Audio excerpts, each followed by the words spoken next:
इनके लबे रंगी की निछावर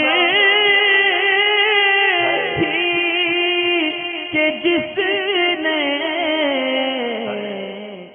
अब्दुल वाजिद अत्तारी साहब मालूम ये करना चाहते हैं कि मर्द को हाथों में कड़े वगैरह पहनना या गले में चैन पहनना और आजकल कानों में बुंदे वगैरह पहनना का भी ट्रेंड चल रहा है, तो ये मर्द को पहनना जायज़ है या नाजायज़ है, और इसमें नमाज की भी क्या यानी शरई हैसियत होगी।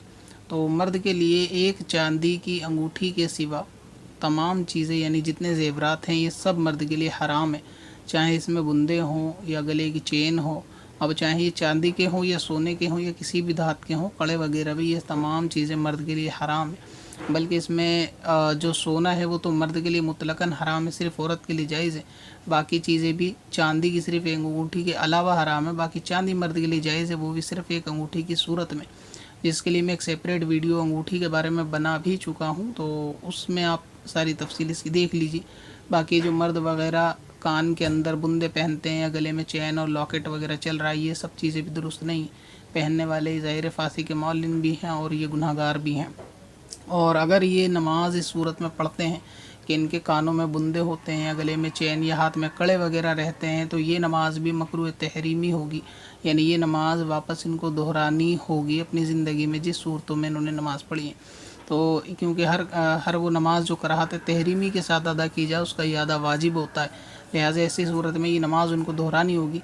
तो कम से कम वो लोग नमाज में तो इतना ख्याल रखें कि ऐसा देखा भी गया कभी जुमे वगैरह में कि जो लोग इस तरीके की चीज़ें पहनते हैं वो नमाज में भी नहीं उतारते। तो नमाज़ पढ़ने का फिर इनको कोई जब उनको वापस दोहरानी है तो उनको चाहिए कि नमाज में उनको उतार दें। नमाज का फ़र्ज़ तो अदा हो जाएगा, लेकिन ये नमाज फिर से दोहरानी पड़ेगी।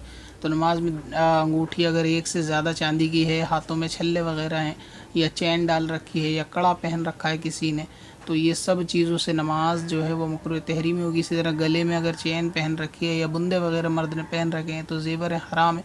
तो ये सब चीज़ें नमाज के अंदर उतारनी चाहिए, वैसे ज़िंदगी में भी उतारनी चाहिए, मगर कोई नहीं उतारना चाहता तो कम से कम नमाज में इसको उतार दे ताकि नमाज बिला कराहत वो दुरुस्त हो जाए।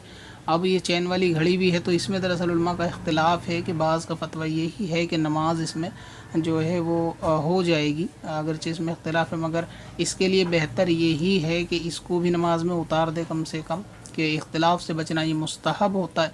तो इसको भी अगर नमाज में उतार देंगे चैन वाली घड़ी को तो ज़्यादा बेहतर रहेगा।